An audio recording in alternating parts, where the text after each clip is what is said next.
So you're trying to heal after a toxic relationship, but you just feel stuck, right? It's like you're spinning your wheels. Well, today we're going to talk about a totally different way to heal. It's one that has a lot less to do with your thoughts and a whole lot more to do with your nervous system. And that really is the million-dollar question, isn't it? Why does it feel so incredibly hard? I mean, you did the hard part. You left. You're trying to move on. But that feeling of just being stuck in place can be completely overwhelming. But what if the answer isn't about what you're thinking? What if it's actually about what's happening in your body? Okay, and this is so important. I really want you to hear this. If you feel anxious all the time, or kind of numb, or just totally confused about what you're even feeling, you are not doing it wrong. You're not failing at this. It's actually a huge sign that most of the healing advice out there is missing the point entirely. So that brings us to the core of what we're talking about today, the survival mode rewire. Because here's the thing, healing isn't just a mindset. Real, lasting healing isn't about forcing yourself to think different thoughts. It's about changing your actual physical physiology. It's a body thing, not just a head thing. You know, we hear all this stuff, right? Just stay positive. You need to forgive and forget. Just move on. But that's the myth. It's like putting a Band-Aid on a broken bone. The truth of healing is so much deeper. It's about undoing that constant survival mode and step by step retraining your body to understand that it's safe now.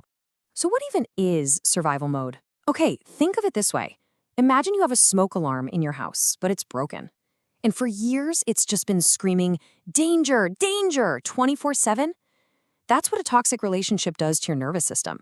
It trains it to be on high alert all the time. This isn't some kind of personal weakness or character flaw. It's a physiological response that literally teaches you to doubt what's real.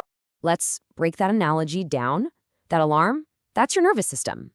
Now, trying to stay positive, that's like deciding to just paint the walls a cheerful color while the alarm is still blaring in your ears. It doesn't fix the real problem, does it? Nope. Real healing, that's getting in there and actually rewiring the whole system so that when things are quiet, your body can finally believe that you're actually safe. Okay, so how do we start this rewiring process? Step one is all about protecting your story. And here's a hard truth. Not everyone is a safe person for your healing journey. Not even close. You know what I'm talking about. You finally get the courage to share a piece of your pain, and you get back this.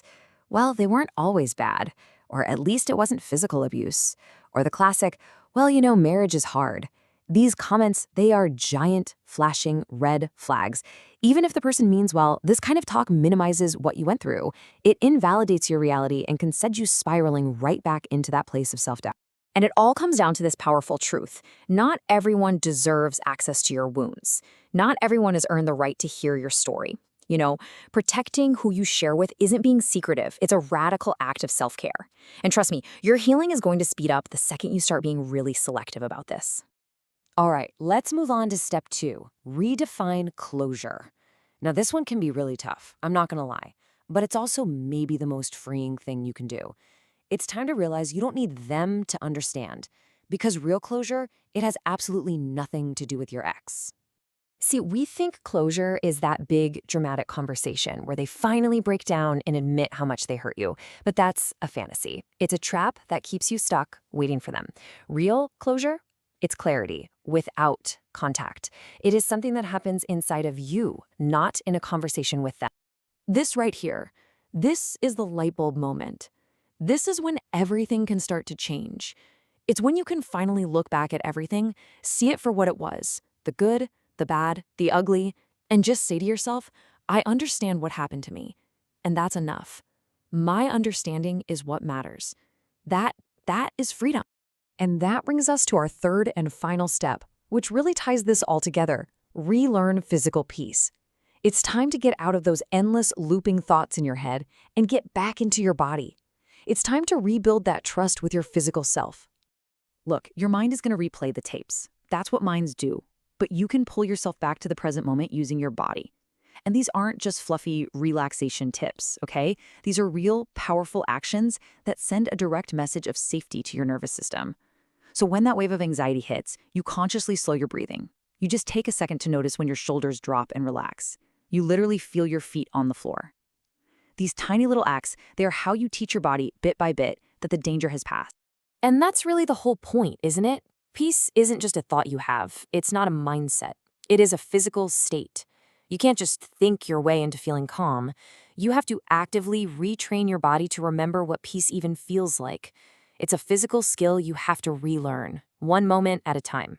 So, when you pull all these pieces together, protecting your story, redefining closure, relearning what physical peace feels like, it all boils down to one single, incredibly powerful idea. This is where the real healing starts. It's about stopping the pattern of abandoning yourself. This is it. This is the whole thing. In that relationship, you were taught day in and day out to abandon yourself, to abandon your needs, to abandon your gut feelings, to abandon your own reality. So the real work of healing, it's not about becoming some new, stronger person. It's about coming home to the person you've been all along. It is about making the choice, maybe for the first time in a long time, to stop abandoning yourself. So, I want to leave you with this question. Let's just forget about the big, overwhelming picture of healing for a second. Just for today, what is one small, tiny, tangible way you can choose yourself, choose your own peace, choose your own reality, right now, today? Because that is where it all begins.